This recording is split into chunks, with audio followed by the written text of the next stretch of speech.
এইটো ভিডিও অকস্মাতে আপোনাৰ চকুৰ সন্মুখত প্লে হ'লে নিশ্চয় আপোনাৰ মুখৰ পৰা এটাই শব্দ উচ্চাৰিত হ'ব, অ' সেক্সি।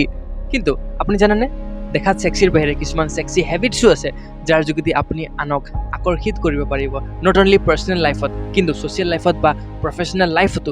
বিশেষকৈ এজন ৰিচ ব্যক্তিৰ বাবে এইবোৰ হেবিটছ খুবেই গুৰুত্বপূৰ্ণ, যাক এডপ্ট কৰি তেওঁলোকে বিশ্বখনক জিনিবলৈ সক্ষম হয়গৈ। Hello' future billionaires, welcome to Victory Empire, য'ত সকলোৱে আহিবলৈ পচন্দ কৰে ইনস্পায়াৰ হ'বলৈ আৰু জীৱনক বেষ্ট শেপ দিবলৈ। আমাৰ কষ্ট সঁহাৰি জনাবলৈ ভিডিঅ'টো লাইক আৰু চেনেলটো ছাবস্ক্ৰাইব কৰিব। Number 1, genuine and punctual.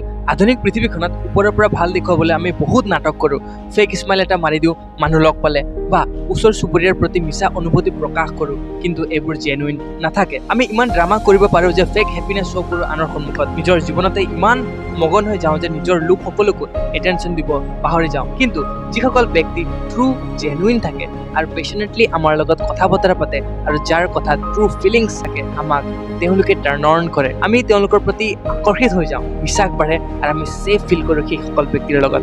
আমাৰ ভৰসাও এইবাবে বাঢ়ি যায় কাৰণ তেওঁলোক সময়ৰ সৎ ব্যৱহাৰ কৰে, যিমান সময়ত গৈ পাব লাগে তাতকৈ 2 মিনিট আগতে উপস্থিত হয়, আৰু ইয়াৰ পৰা গম পোৱা যায় যে তেওঁ সময়ৰ আৰু নিজৰো কেয়াৰ কৰে, গতিকে আমাৰো কেয়াৰ ল'ব পাৰিব বুলি ভৰসা জন্মে। Number 2, taking care of others. Again এইটো হেবিটে মেল আৰু ফিমেল দুয়োজনকে ডিজায়াৰেবল বনায়। জেনেৰেলি আপুনি সকলোৰে সৈতে কাইণ্ড থাকিব লাগে, কিন্তু কাৰোবাক এট্ৰেক্ট কৰিব যদি বিচাৰিছে তেওঁৰ সন্মুখত আপুনি অলপ বেছি সাৱধান হ'ব লাগিব।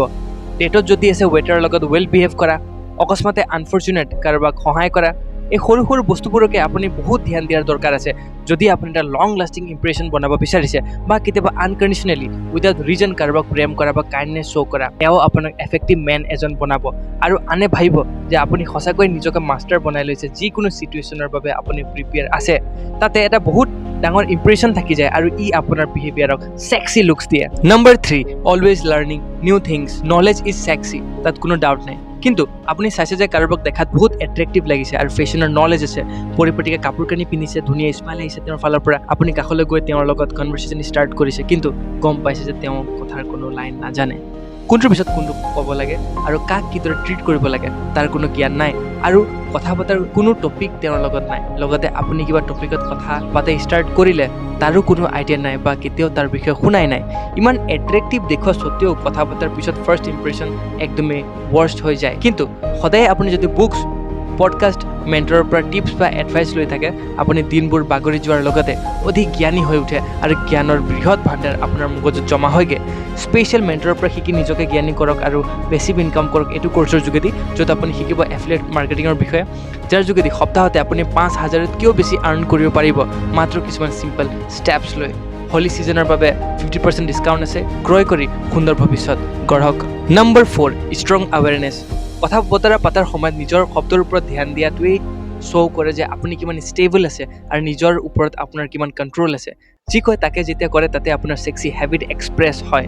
বহুতে ওপৰতে মানুহে ভাল পাব বুলি ডাঙৰ ডাঙৰ ভাষণ দি দিয়ে আৰু সময়মতে মনে মনে থাকি নিজৰ প্ৰমিছ পূৰা নকৰে, আৰু তেনে ব্যক্তিক মানুহে বিশ্বাসত ল'ব নোৱাৰে আৰু তেওঁক ভেলিউ নিদিয়ে।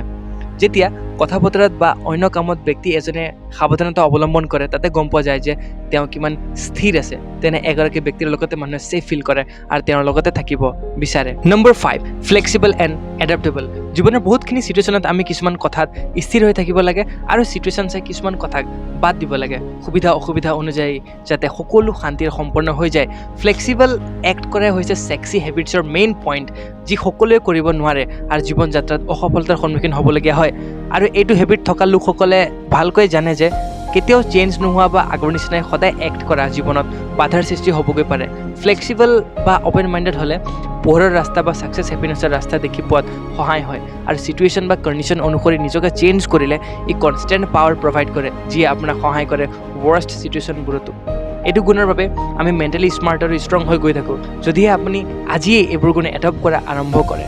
কিছুদিনৰ পিছত মন কৰিলে চাব যে জীৱনটো আপোনাৰ সলনি হ'বলৈ ধৰিছে, আপুনি বেছি জ্ঞানী আৰু হেবিটছবোৰ ছেক্সি হ'বলৈ ধৰিছে। আমাৰ লক্ষ্য আছে যে এইবোৰ জ্ঞানৰ যোগেদি আমাৰ অসমীয়া জাতিটো বেছি জ্ঞানী হৈ উঠি পোহৰৰ পথলৈ আহক, তাকে কামনা কৰিলোঁ। আমাৰ কষ্ট সঁহাৰি জনাবলৈ লাইক এণ্ড ছাবস্ক্ৰাইব কৰিব, আৰু বন্ধুৰ সৈতেও শ্বেয়াৰ কৰিলে তেওঁ নজনা কথাবোৰ জানিবলৈ পাব।